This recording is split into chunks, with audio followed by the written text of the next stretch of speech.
C'est quoi exactement ton métier? Je suis arboricultrice et je produis de la mirabelle de Lorraine, sous les côtes de Meuse. Je suis située à Vieville-sous-les-Côtes sur une exploitation où je travaille avec ma mère et mon frère sur une trentaine d'hectares de vergers. Donc là vraiment les fruits qui correspondent bien à mes 3 critères pour répondre à l'IGP, donc l'indication géographique protégée.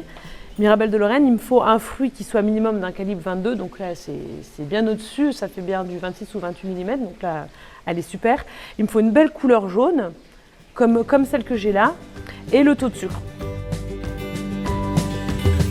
On sélectionne vraiment les branches qui nous intéressent, on a une structure de l'arbre et on vient couper peut-être les petites branches qui pendouillent à l'intérieur de l'arbre où on sait que sur ces branches-là, elles n'auront moins de soleil, l'arbre va moins les alimenter et vont faire des fruits qui ne seront pas d'une qualité qu'on souhaite.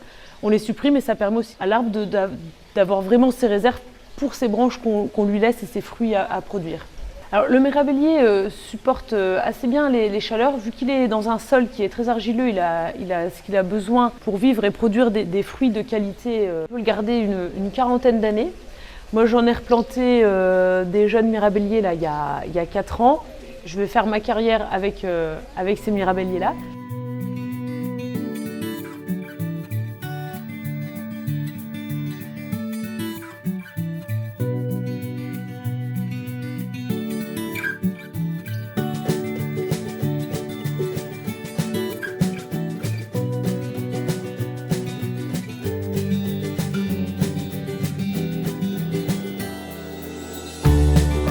L'histoire du perlé de Mirabelle est assez sympa. C'est un facteur de la région, c'est M. Zimmermann. En 88, il a eu l'idée d'élaborer un perlé dans sa cave, dans sa grange comme ça. Et de là, il a commencé à élaborer le perlé de Mirabelle aussi. Et bien sûr, nous après, une fois qu'on a repris la relève, on a développé d'autres perlés. Actuellement, on a 4 références, c'est la cerise en plus et la framboise. Combien il te faut de mirabelle pour faire une bouteille comme ça? Alors approximatif, il nous faut à peu près 1 kg de mirabelle pour fabriquer une bouteille de 75 centilitres. Je vais le transférer dans des cuves, car la fabrication du perlé se fait dans des cuves en inox de 100 hectos. Ils sont thermorégulés, qui nous permet de maîtriser les températures.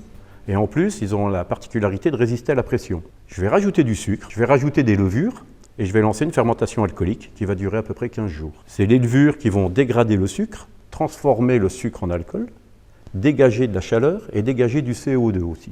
Le CO2 qui est dégagé pendant la fermentation va être emprisonné dans cette cuve. C'est ce qu'on appelle l'étape de la prise de mousse.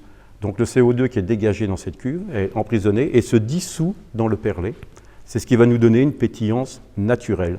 Quand j'ai obtenu mes 12 degrés d'alcool et mes 4 bars de pression, je vais mettre ma cuve au froid. Pourquoi je la mets au froid? Ça va nous permettre d'arrêter la fermentation. Pendant 1 mois, je ne touche plus ma cuve au froid, de manière à ce que toutes les impuretés se retrouvent au fond de la cuve. On va filtrer pour enlever toutes les impuretés. On a une installation complète qui nous permet, au démarrage déjà, de rincer les bouteilles.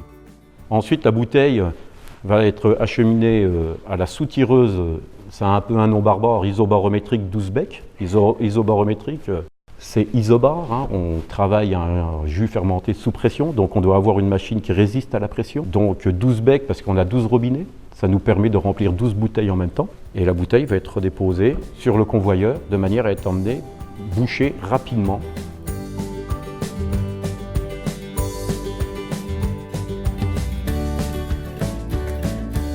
Alors le perlé s'améliore, on a les arômes qui se développent beaucoup dans les 6 premiers mois. On sait que les arômes se développent bien. C'est pour ça que vous retrouvez nos bouteilles sur le marché seulement au bout de 6 mois de cave. L'idéal pour déguster le perlé mirabelle, ça serait plutôt un apéritif, plutôt en dessert? On a de la mirabelle qui va très bien en apéritif. Alors à boire très frais surtout. Santé. Ouais, c'est très bon. On sent vraiment la mirabelle.